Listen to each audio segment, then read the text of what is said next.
সুপ্রিয় দর্শক, আজকের রেসিপি কচুমুখী দিয়ে চিংড়ি শুটকি ভুনা।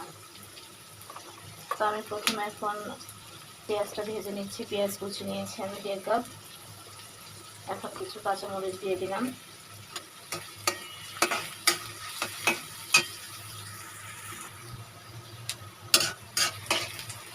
এখানে আমি কাঁচামরিচ দিয়েছি 8টি।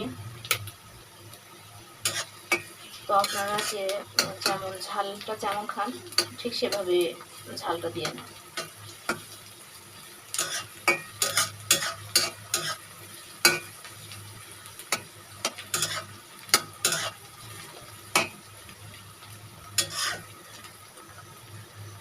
পেঁয়াজগুলোকে নেড়ে চেড়ে বাদামি রং করে নিতে হবে। পেঁয়াজ কুচি যখন সামান্য বাদামি রং হয়ে আসবে, ঠিক এই পর্যায়ে আমরা মশলাগুলো অ্যাড করতে থাকবো। রসুন বাটা দিয়েছি 1 চামচ, আদা বাটা দিলাম 1 চামচ।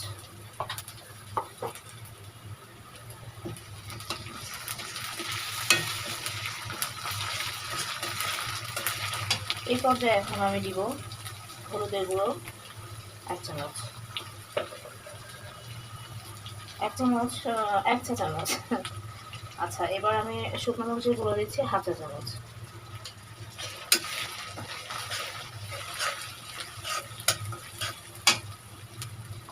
ঠিক আছে, এবার আমি দিচ্ছি 1/2 চা চামচ কাঁচা জিরার গুঁড়ো।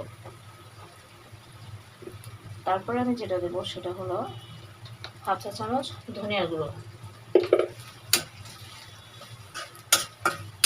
তো আমি এখানে কাঁচা জিরার গুঁড়োটা অল্প ব্যবহার করেছি, কারণ এখানে আমি একটু ভাজা জিরার গুঁড়া অ্যাড করব, এই জন্য।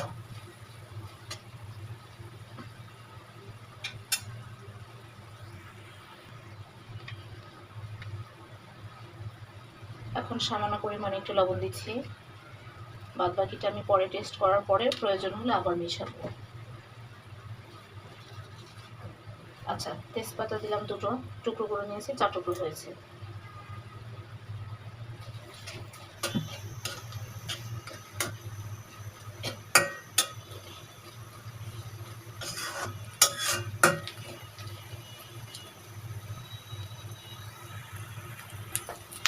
দর্শক, এই পর্যায়ে আমি এখন একটু অল্প পরিমাণে পানি দিচ্ছি।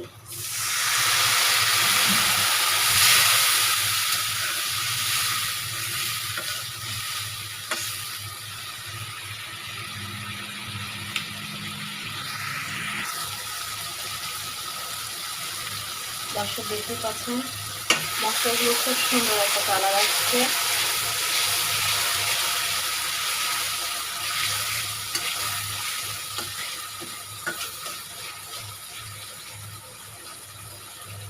এখন চিংড়ি মাছগুলো মশলার সঙ্গে মিশিয়ে ভালোভাবে এটা কষিয়ে নিতে হবে।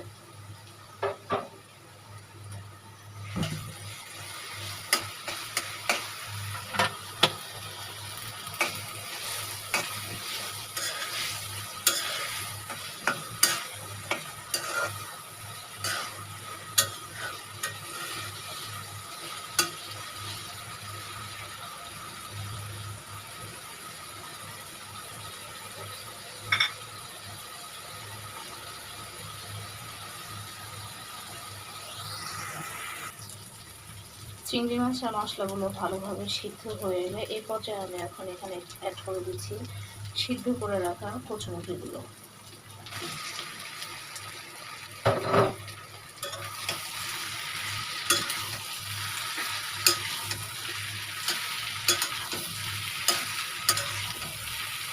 এখন আস্তে আস্তে ভালোভাবে নেড়েচেড়ে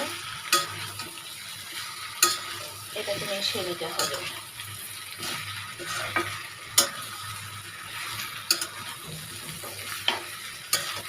এখন আমি সামান্য একটু পানি মিলিয়ে দিব।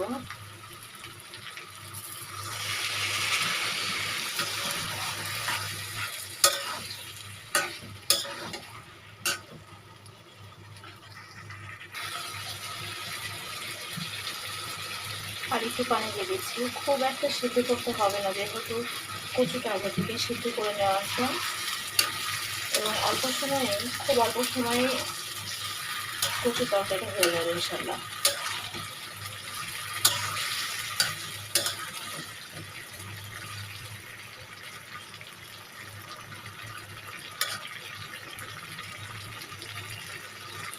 এখন লো হিটে আস্তে আস্তে এটাকে কিছুক্ষণ জ্বালিয়ে নিতে হবে। এখন এই পর্যায়ে আমার তরকারিতে আরেকটু লবণ দরকার।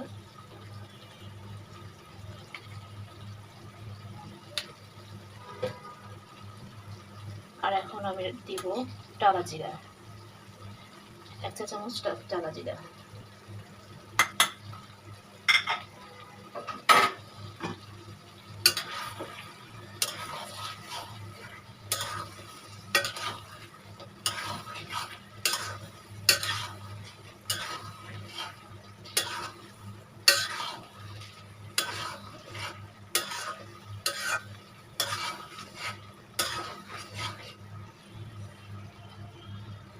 এখন 2 মিনিট ঢাকনা দিয়ে ঢেকে রেখে 2 মিনিট পরে নামিয়ে ফেলবো।